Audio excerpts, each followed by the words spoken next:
Hey everyone, Ivy League Gaming here, and today we're playing Raid Shadow Legends, and we are on the test server. This is another episode of my 10 pull challenge. We're playing around with these random ass rares that I pulled, along with Mighty Uko for dungeon content.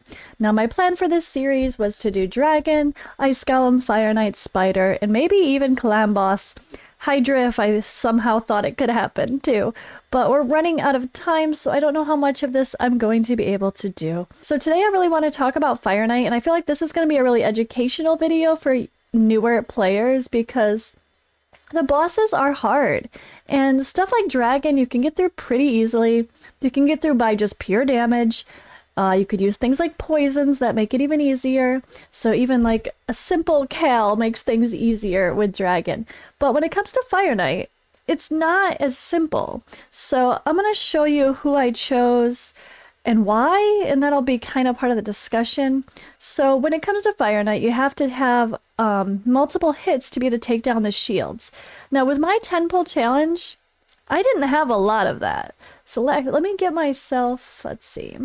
So Ghoulish Ranger down here was my best thing for that, ironically. So he has a 3-hitter on his A3, but that's not what we're looking for Fire Knight. That's not very reliable. So actually, I need to make sure he's prioritizing this always.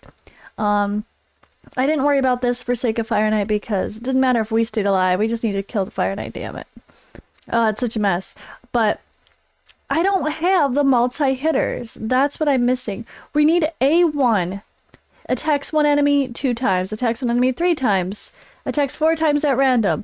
Those are the skills we're looking for on an A1 for Fire Knight, and I just don't have that. One of my other characters that I had has 2 hitters on a few skills, but it's still not enough for Fire Knight 20. And another thing with Fire Knight, the best strategy is to be able to get there with multi-hitters on A1s and then be able to turn meter control. I have no turn meter control except when I can put Evil Eye Mastery on people, but that's only the first round. Then what? Then you're screwed. So I did end up with one character in my lineup.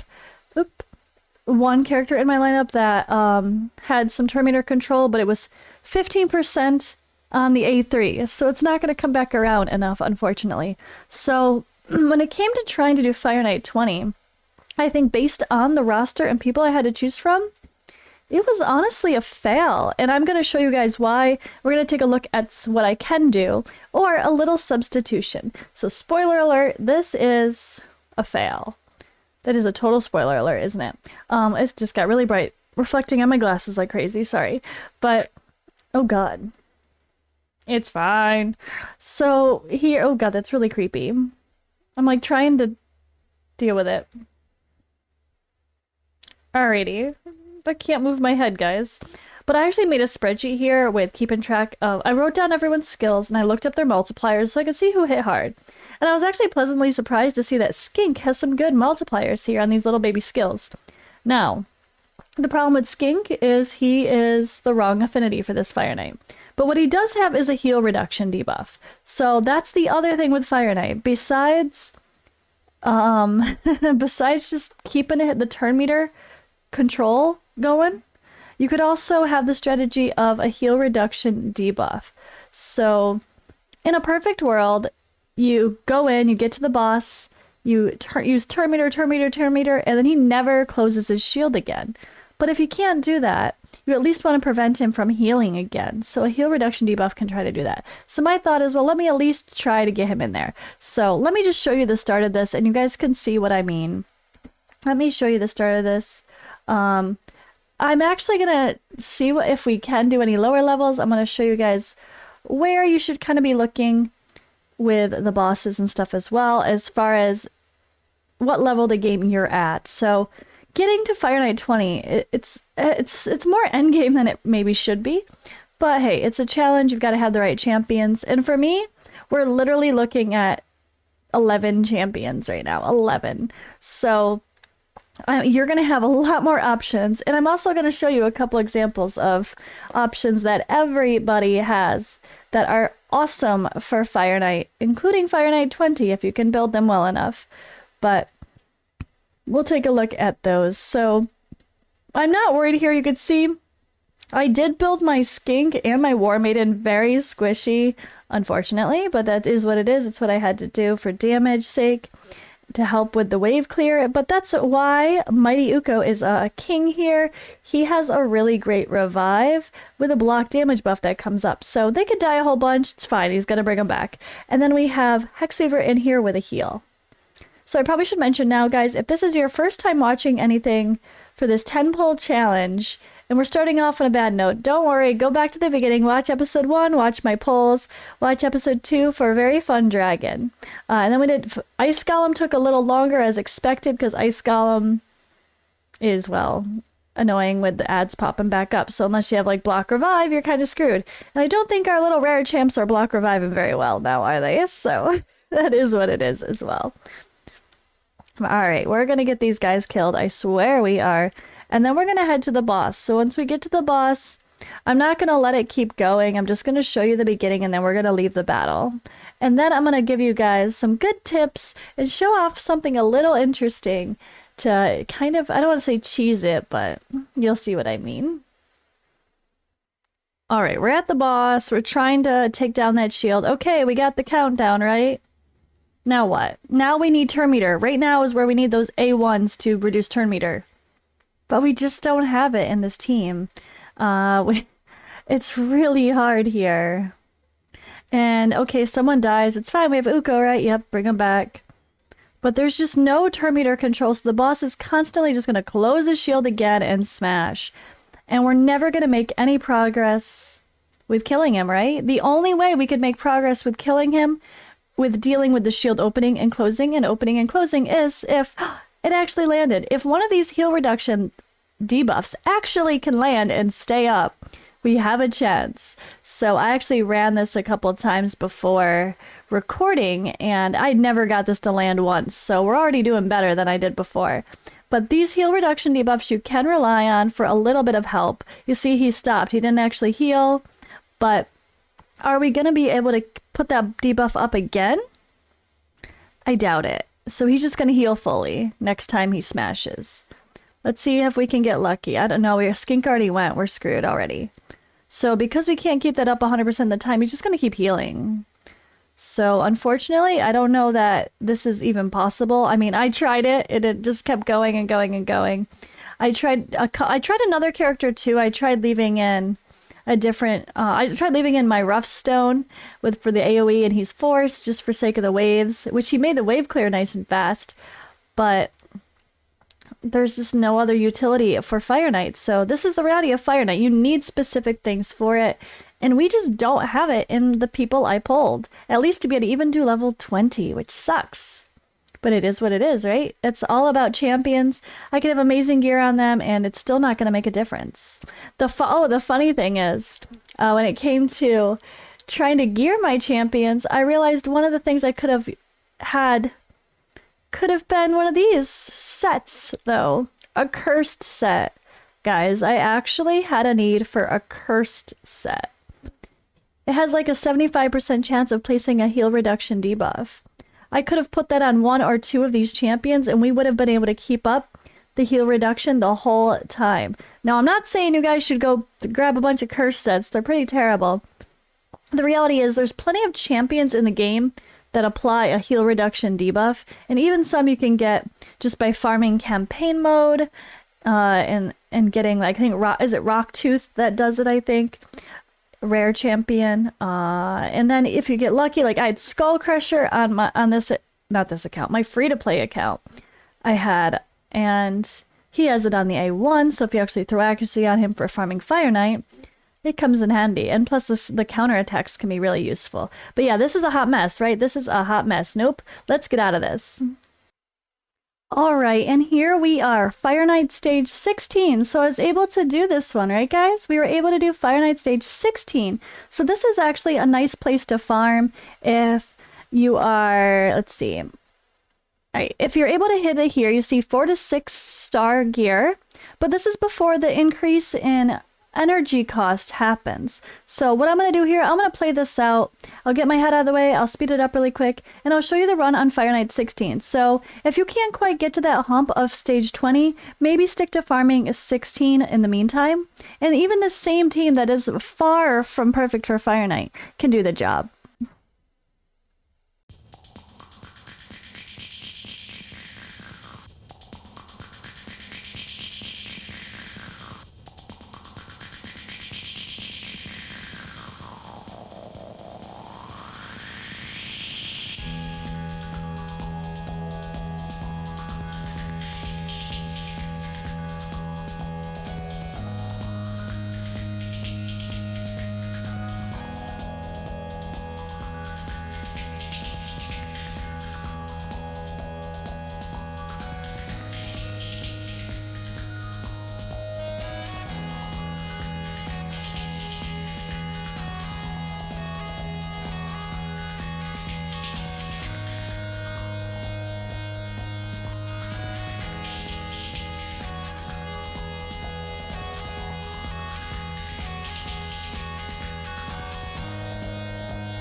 And we back. Okay, as you can see, that one took a little longer, but seemed reliable, right? And this is a hot mess of champions that are barely even suited for Fire Knight.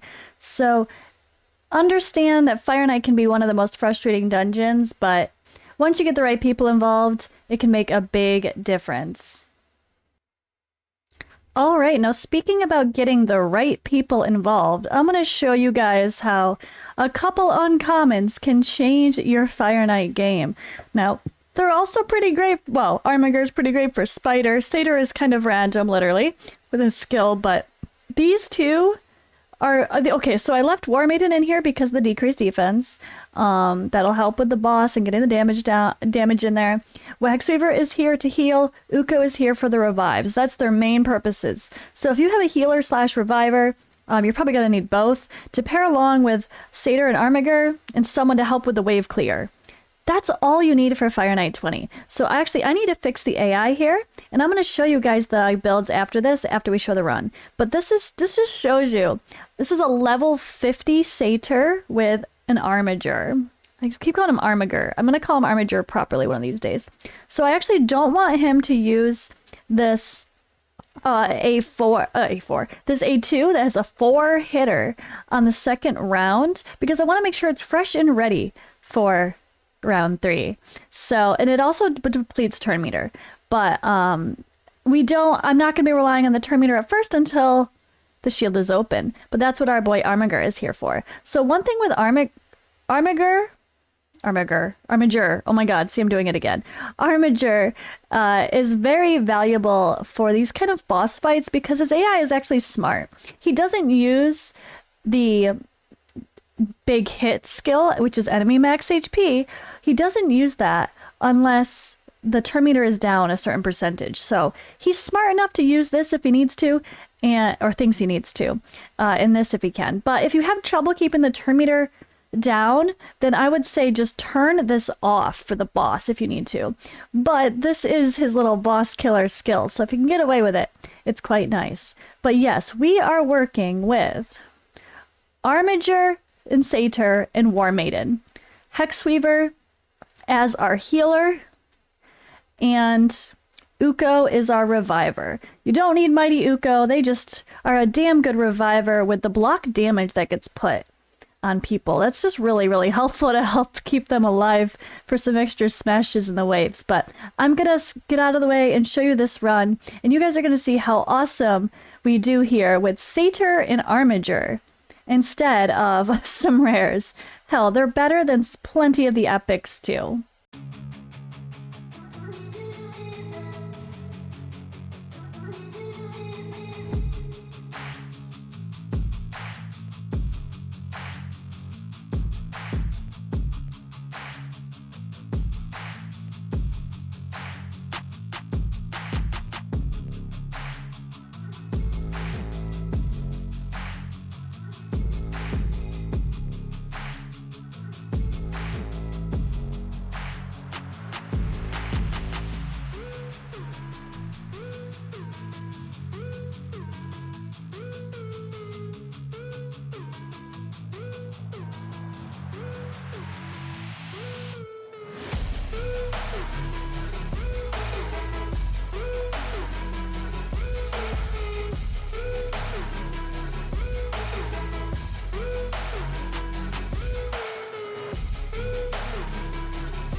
And success again, right? Well, as you can see, I mean, this one was a little slow as well, but who cares? Like, the waves were slow. So my War Maiden is built pretty well, I'm not gonna lie.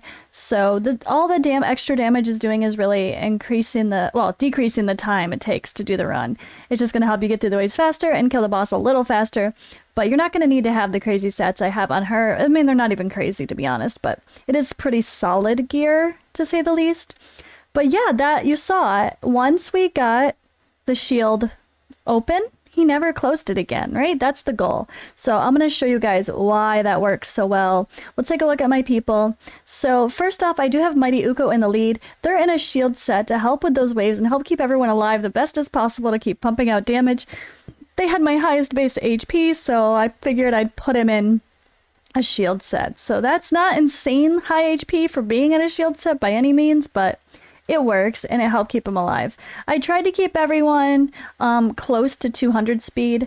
Like, I had my fastest speed person, which is my speed booster here, at 200 speed, and everyone else kind of below that, and like above 170 was my goal. And then my goal was just enough accuracy to land stuff. I just aimed for like 220 accuracy, and some people I tried to get 300 resist on for sake of when I did dragon, but that's not important for here, really, honestly. I mean, sure, some of the waves, it might affect you. So, Mighty Uko, I honestly, for sake of doing Fire Knight, I should have taken Evil Eye as well, but you could see we didn't need it with just the uncommons in the mix. But if you're doing Fire Knight, you're almost always going to want to grab Evil Eye. Like, this is my masteries that I used for, down to War Master behind me, but this is my masteries I used for Hydra, and I didn't change them. So I would probably get rid of this and put this instead for Fire Knight's sake, but you really wouldn't use Mighty Uko and Fire Knight normally, but for the sake of my Reviver and support slot, he does a good job. He also has an increased speed buff too, so that's something to think about. But my fastest champion is actually Hexweaver, who's in a curing set. Yes, guys, a curing set. So this is a 20% bonus heal. Now, in most cases, when it comes to your healer, they might do healing based on the champion, that actual champion's max HP. But instead, this one heals allies by their max HP. So in this case, a curing set makes more sense than me just putting a ton of immortal sets on her, because the heal doesn't get affected by her HP, just by the others. So we want to give everyone else the best heal possible, so that's why that's set. I also have her in full refresh accessories. I want to try to show you guys the value of some of this interesting gear as well, because like the more chances we have to be able to heal more often, the better, right? The better. I also have her with, I love having her first because I have her go with her increased crit rate buff and increased speed. So she speeds everybody up and puts increased crit rate. So I can build everyone with less than 100% crit rate because we have this buff. It comes in handy. Also for her, I did take full support masteries down for her, just being able to heal as much as possible and as needed, and lasting gifts for the other buffs, and to boost her healing, of course. So that's kind of the thought process here. Everything was about support for her. And she is my fastest champion at 200 speed. And then I did want to put some resistance on her when I was doing the other bosses, especially like Dragon was hard, with wanting to make sure I didn't get too many poisons thrown on me and have people like her die. She's too important for that. And she was the bad affinity for Dragon, so I definitely didn't want to add even more risk to the matter. So my next fastest is War Maiden. Actually, no, technically Armiger was faster, but it's fine. I have War Maiden in pretty solid gear. She's in a lethal set, just like a savage set. So we have that ignored defense. But lethal's really nice. It comes from Dark Fae. And I have her with a couple of counterattack masteries as well, just for chances to use the A1 more often, which of course could help start things off well with Fire Knight. But yeah, I have her pretty fast here, solid attack, really crazy high crit damage. But that's what's great about this 71% crit rate I put on her. Because of the buff from Hexweaver, I take advantage of that for the first round of the waves and hope that it's up most of the time. And I'm able to put more crit damage because we have less crit rate requirement. And then I just went with enough accuracy to land her debuffs, and I didn't worry about resistance there. But she's all about that AoE decreased defense. I definitely want that in the team. Plus, that just helps clear the waves. In a perfect world, I would have had someone else along with her for wave clear. but it didn't quite work. So I do have her in pretty typical boss masteries, including Evil Eye. That really helps to make sure that turn meter gets controlled. But honestly, it does for Fire Knight. So it's not huge, but if you have everyone with Evil Eye, you know you're going to be off to a good start, as long as they're not starting with their A1s. So if you're starting with a champion that has like a 4-hitter on their A1 or something like a Cold Heart, and you start with that, then Evil Eye is going to be wasted immediately. So that's only really valuable on people where you're starting with their other abilities first. Just keep that in mind as well. I might actually be starting with their A1. Oh God. The more I think about that, the more my AI might have needed to be changed, but it's fine. That's what Armiger was for. So I know we're cheating now. We're not part of the Temple Challenge, right? But you can see I had Hollow in there, or Ghoulish Ranger and Hollow. Hollow. I'm thinking the other guy. And Skink. I put Skink in Relentless gear just so he could go more often and try to land this heal reduction debuff, but it was kind of mediocre at the end of the day. I did give him Evil Eye masteries and the typical boss stuff as well. I tried to give him pretty good stats. He was fast enough. Accuracy was just barely enough. I probably should have glyphed that a little. But he was bad affinity for Fire Knight 20 anyway, but at least we saw Fire Knight 16 did work, and he was part of that. Hollow, why do I keep wanting to call him Hollow? The other guy's name is Hollow. Ghoulish Ranger is the one I had talked about with the 3-hitter, and I had him in Relentless gear too. So we had a little bit of fun with just chances to proc things more, proc extra hits, but it's not very reliable that way, unfortunately. And then yeah, so this is a pretty solid build for someone like this, and this is all about this extra 3-hitter here, and then this can place 2 hits, depending on if you have increased accuracy up, or decreased accuracy up, sorry. But he was okay, it really wasn't needed. But when it came down to Fire Knight 20, my successful team, we had Armiger here in Relentless gear. Armiger in Relentless just gives him more chances to use his amazing A1. 30% turn meter decrease if this attack is critical. So you need to build him with 100% crit rate for sure. Although in my case, I actually didn't need to build him with 100% crit rate. In hindsight, I messed up. I forgot about my lovely, lovely Hex Weaver, so that wasn't needed, but it's okay. At least it shows you guys the build. And then for him, same thing. I kind of went with the idea of basic boss masteries over here behind me, you know, the typical War Master. But then I went with the priorities of this here and here. And nothing else really helped, so I just grabbed Spirit Haste in case everyone else died. He at least has a chance to decrease some turn meters if some allies start dying, to help maybe get them back in the game with our Reviver. And then we have Satyr. Satyr is awesome. I only have a level 50 Satyr, not all the masteries finished, but the important ones, right? We have the Evil Eye mastery here to have that first initial lovely turn meter drop, and then a little bit of support and damage here, but nothing crazy. I didn't even finish his masteries. I put him in a reflex set plus an immortal, and the reflex, just a chance to come back to this skill more often, is helpful, at least when it was a little bit scary for sake of the ticks on the shield. But this also has a turn meter drop, so it's just another chance to decrease turn meter even further. But yeah, they're kind of the MVPs of this, even though they're not part of my Temple Challenge. So we kind of cheated for this one, but I hope you guys like it anyway. But thank you guys for watching. I hope you enjoyed seeing some maybe early game ideas mixed with some late game gear and fun stuff as well. I mean, experimenting with these kind of comps, it's weird, it's different, but I really like this idea and I want to continue it, and I hope you guys like it too. And I'm going to try my best to do early game advice throughout these type of videos, so you can see things like the basics of Fire Knight and how using a couple uncommon champions can completely change your results, and what are the most valuable aspects. I realized I forgot, sorry, Fire Knight, decreased speed is also a very helpful debuff, which is what he has as well. So the decreased speed on his A1, you want that in Fire Knight. Anyway, alright guys, thank you for watching. I'll see you in the next video.